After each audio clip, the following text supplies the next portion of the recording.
অনেক দিন পর আবার দর্শকের কথা অনুষ্ঠান নিয়ে হাজির হলাম। আজ আমরা দুটো কন্টেন্টের উপর দর্শক যে কমেন্ট পড়েছে সেখান থেকে বলবো। আমরা যে দুটো কন্টেন্ট নিয়েছি সেটা হলো যেটা গত রাতে আমরা আপ করেছি, যেমন চাঁদাবাজির নতুন সংজ্ঞা, যেটা সেও নাম ছিল, আর থাম্বনেলে ছিল দুটো কথা, যে সরকার কি চাঁদাবাজিকে বৈধতা দিতে চায়, আর আমাদের এমপি তো ভাইরাল হয়ে গেলেন। এই ছিল একটা কন্টেন্ট। আর দ্বিতীয় যে কন্টেন্টটা ছিল এটা হলো একদিন আগের। সেখানে হলো প্রধানমন্ত্রী তারেক রহমান, উনি যে ওনার ব্যক্তিগত জীবনযাপনে যাতায়াতে যে কিছু নিয়মকানুন চেঞ্জ করেছেন সেগুলো নিয়ে যে কন্টেন্টটা করেছিলাম, যে উনি নিজের গাড়িতে করে যাচ্ছেন, বাড়তি কোনো প্রোটোকল নিচ্ছেন না, এইগুলো নিয়ে একটু করেছিলাম। সেটার উপর যে তিনি অন্যের চোখে নয় নিজের চোখে দেখতে চাচ্ছেন, এটা নিয়ে। তো এই দুটো বিষয় নিয়ে যে কমেন্টগুলো এসেছে সেই কমেন্টগুলো আপনাদের আমি একটু পড়ে শোনাচ্ছি। চাঁদাবাজির ঘটনাটা নিয়ে, ওটা নিয়ে আমাদের এমপি রবিউল আলম, এমপি ঠিক নয়, উনি আমার এমপি কিন্তু উনি দেশের মন্ত্রী আর কি।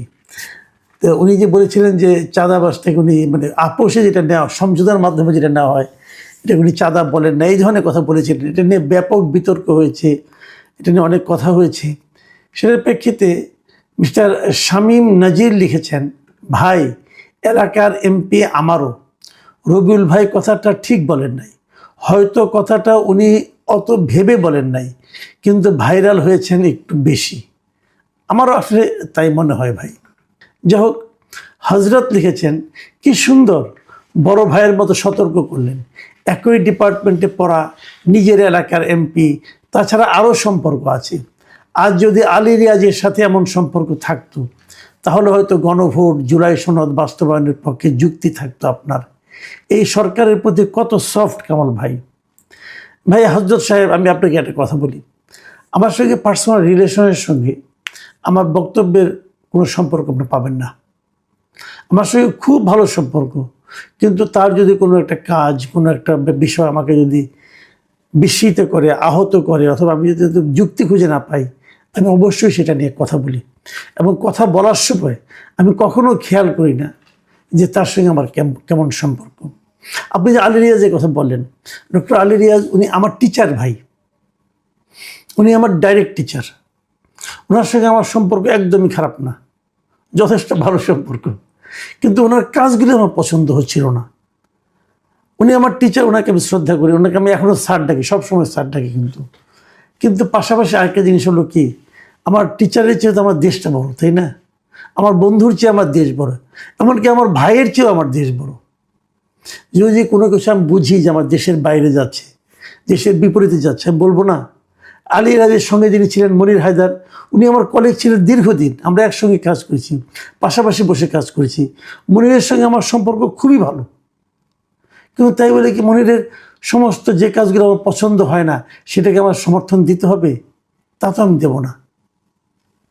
কাজেই আপনি যে আমি কারোর প্রতি সফটও না ভাই, এই সরকারের প্রতি আমি সফট না। এই সরকারের কোনো একটা, যেমন ধরেন সরকারের প্রথম দিন যে মন্ত্রী পরিষদ গঠন করা হয়েছে, ওই দিনই কিন্তু আমি প্রশ্ন করেছি যে এত লোক থাকতে খলিল কেন, কিন্তু প্রথম দিনই প্রশ্ন করেছি। কাজেই কেউ কিছু ভালো করলে অথবা কারো কোনো ভালো করার সম্ভাবনা দেখা গেলে সেটাকে নিয়ে সমালোচনা করা তো কোনো মানে হয় না। কেবল সমালোচনার জন্য সমালোচনা তো আমি করতে চাই না। যাই হোক, লিখন লিখেছেন, 17 মাস ছিল প্রেশার গ্রুপ, 90 পাইলাম সমঝোতা। ভেরি ইন্টারেস্টিং, উনি খুব ইঙ্গিতপূর্ণ কথা বলেছেন। আবদুল্লাহ ইমরান লিখেছেন, ববি হাজ্জাজ ও শেখ রবি দুজনেই মোটামুটি ভালো ভাইরাল হয়েছেন। একজন বিদেশ থেকে ছাত্র এনে দেশে পড়ালেখা করাবেন, আর আরেকজন সমঝোতায় চাঁদাবাজি করবেন। বর্তমান সরকারের প্রধানমন্ত্রী, মন্ত্রী, প্রতিমন্ত্রী ও এমপি, আপনাদের বুঝে শুনে বক্তব্য দিতে হবে, কারণ বিরোধী দল হচ্ছে শিক্ষিত ক্রিমিনাল। খুব সুন্দরভাবে বিশ্লেষণ করলেন কামাল ভাই, আপনাকে অনেক ধন্যবাদ মিস্টার ইমরান। সজীব মোহাম্মদ লিখেছেন, ইউনুসের প্রেস সচিব ডাস্টবিন শফিক আপনাকে নিয়ে কঠোর ভাষায় সমালোচনা করেছেন, আশা করি এর উত্তরটা আপনি দিবেন। ভাই এর উত্তরটা আমি কী দেবো বলেন? আমি এটা দেখেছি, ওই শারমিন চৌধুরী একটা টকশোতে আমাকে নিয়ে হঠাৎ করে উত্তেজিত হয়ে গেছেন, হয়ে যে মানে যা বলেছেন এটা আমি কি উত্তর দেব? উনি বলেছেন যে আমি নাকি ভুল ভাল বলি, আমি যা কিছু বলি তার 80% ভুল। তারপরে আমি কোথায় লেখাপড়া করেছি, আমি নাকি কোনো লেখাপড়া জানি না, লেখাপড়া কোথাও করি নাই, মূর্খ একজন, কোথার থেকে আমাদের মতো লোক আসে, এগুলো নিয়ে ওনার অনেক প্রশ্ন, ওনার কৌতূহল। তো এইগুলি আমি কি উত্তর দেবো বলেন?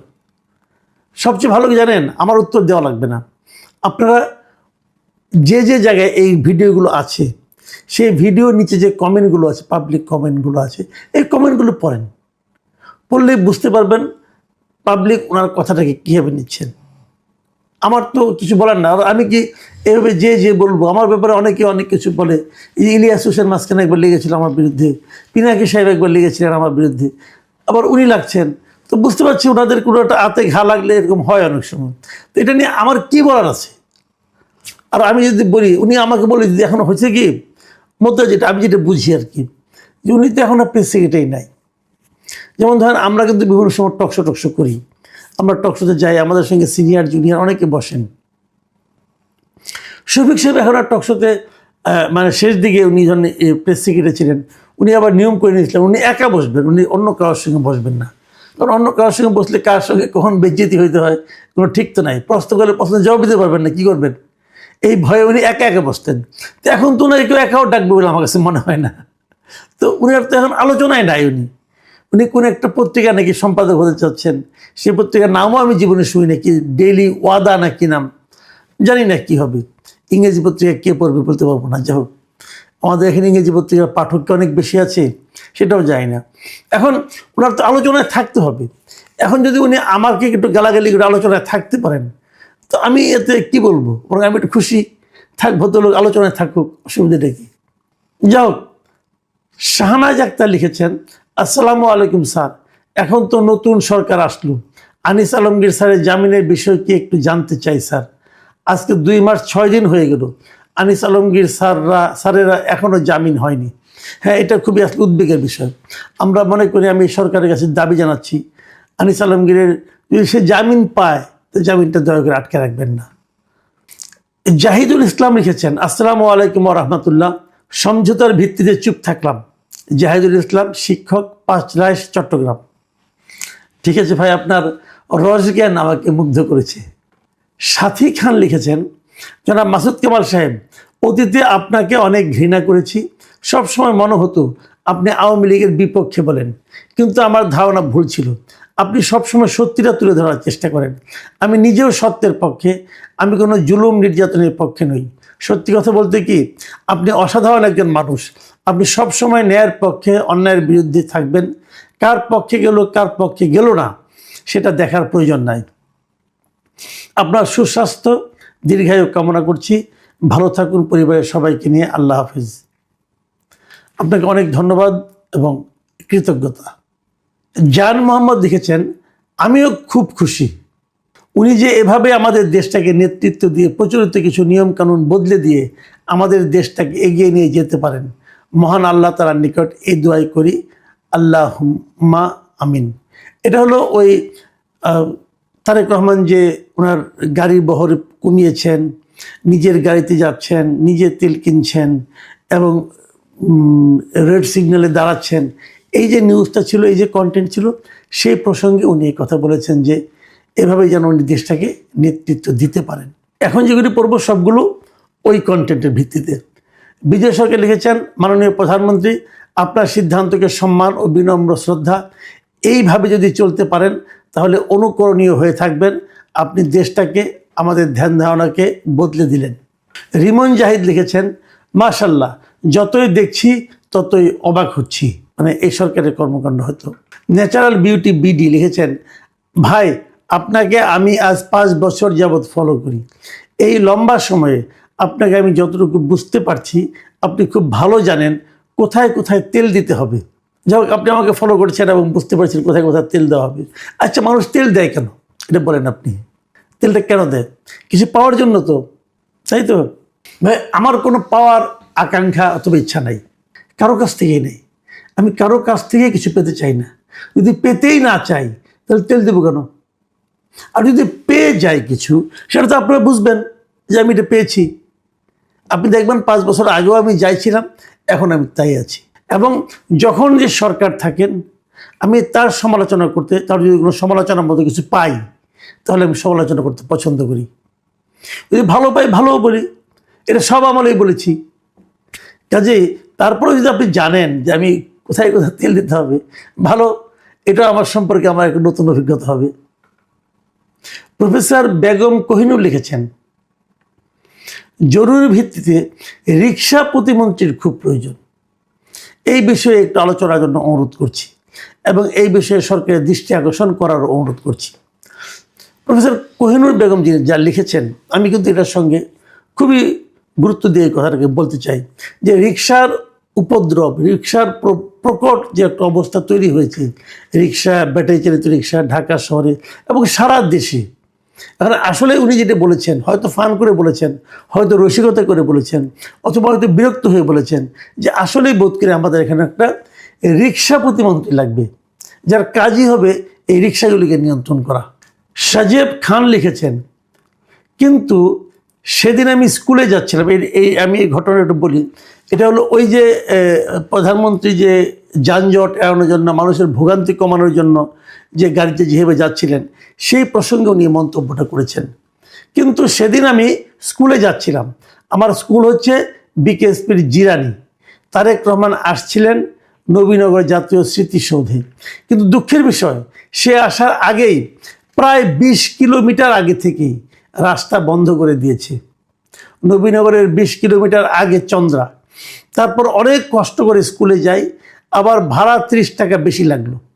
আমি না হাজার মানুষ এর সমস্যায় পড়তে হয়েছে, চাইলে আপনার কাছে ভিডিও দিতে পারি। দেখুন, এই যে সাজেব খান যে কথা লিখেছেন, আমি সরকারের দৃষ্টি আকর্ষণ করছি, যারা এই আইন শৃঙ্খলা রক্ষা করেন, যারা ট্রাফিক নিয়ন্ত্রণ করেন, তাদেরকে বলছি, মাননীয় প্রধানমন্ত্রী কিন্তু বলেছেন উনি এগুলো চান না, ওনার কারণে সাধারণ মানুষ ভোগান্তিতে পড়ুক, এটা ওনারা চান না, উনি চান না। কিন্তু উনি যেটা চান না সেটা দয়া করে করতে যে আপনারা অতিরিক্ত তৎপরতা দেখাতে গিয়ে আপনারা বিশেষ কী লাভ করবেন জানি না, কিন্তু মাঝখান থেকে আপনারা প্রধানমন্ত্রীর বদনামটা করবেন। প্রধানমন্ত্রী ঢাকা সহ যেটা বলছেন, ঢাকার বাইরেও একই কথা ওনার জন্য প্রযোজ্য হবে। তো আপনারা, আমি মনে করি এই ব্যাপারে আপনাদের ঊর্ধ্বতন কর্তৃপক্ষের কাছ থেকে আরেকবার জেনে নেবেন। জামান মাতবর লিখেছেন, আসসালামু আলাইকুম, কেমন আছেন ভাই? আমি 22 বছর বিদেশে ছিলাম, আমি দেশে আছি 4 মাস হয়। জীবনে কখনো ভোট দেই নাই, এবারও দিতে পারি নাই।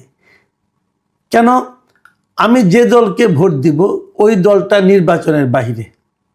দেখুন, এই যে কথাটা উনি বললেন, এই কথাটা কিন্তু আমার কাছে খুবই গুরুত্বপূর্ণ মনে হয়েছে।